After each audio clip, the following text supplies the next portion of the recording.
morning guys. Dito tayo nga sa taas at i-install na natin yung outdoor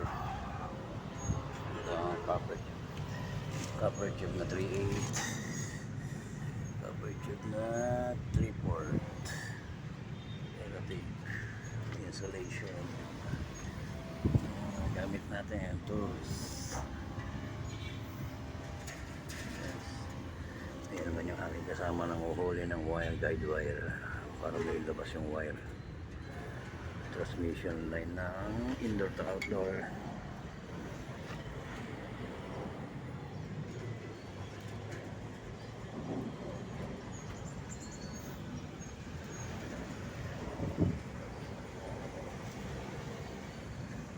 Tayo rin tayo.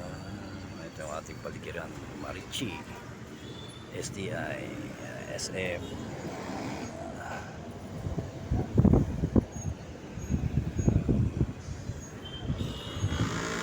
Tayo sa bubong. Tayo nga sa bubong tayo ngayon.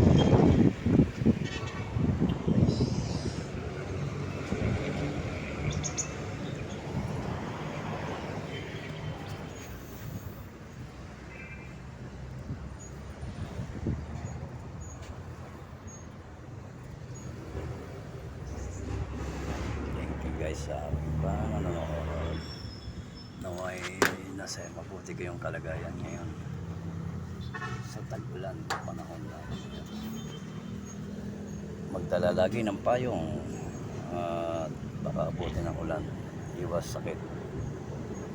Maraming salamat po.